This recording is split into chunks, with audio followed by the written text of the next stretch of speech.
क्रांतीज्योती सावित्रीबाई फुले सभागृह येथे सोलापूर महानगरपालिकेच्या विभागीय कार्यालय क्रमांक 1 ते 8च्या कामकाजाचा सविस्तर आढावा बैठक महापौर विनायक कोंडाल यांच्या अध्यक्षतेखाली पार पडली।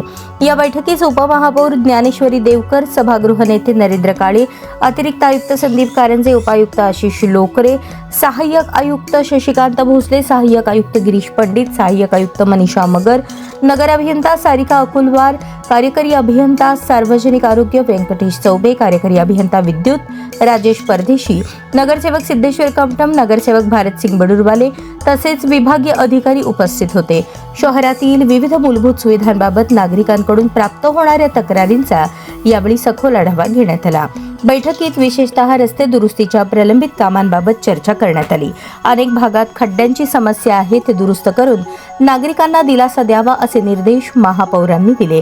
तसेच काही भागात घंटागाडी नियमित जात नसल्याच्या तक्रारी प्राप्त होत असून कचरा संकलन व्यवस्था सुरळीत व वेळेवर ठेवण्याच्या संबंधित अधिकाऱ्यांना सूचना देण्यात आल्या।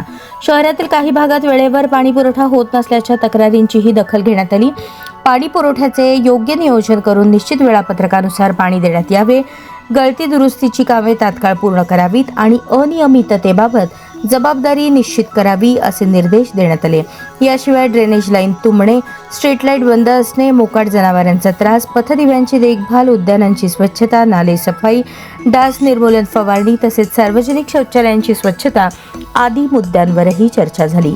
सार्वजनिक नागरिकांच्या आरोग्य आणि सुरक्षिततेशी संबंधित प्रश्न प्राधान्याने सोडवावेत असे महापौरांनी स्पष्ट केले। विभागीय अधिकाऱ्यांनी कामकाज प्रभावीपणे राबवण्यासाठी डंपर, जेसीबी, जेटिंग मशीन तसेच आवश्यक मनुष्यबळ उपलब्ध करून देण्याची मागणी केली। यावर सकारात्मक विचार करून आवश्यक ती कार्यवाही करण्यात येईल असे आश्वासन महापौरांनी दिले। नागरिकांच्या तक्रारींवर तात्काळ प्रतिसाद देऊन समन्वयाने काम करावे व शहरातील सेवा अधिक कार्यक्षम, पारदर्शक आणि जबाबदारीने पुरवाव्यात असे आवाहन महापौर विनायक कोंडाल यांनी केले।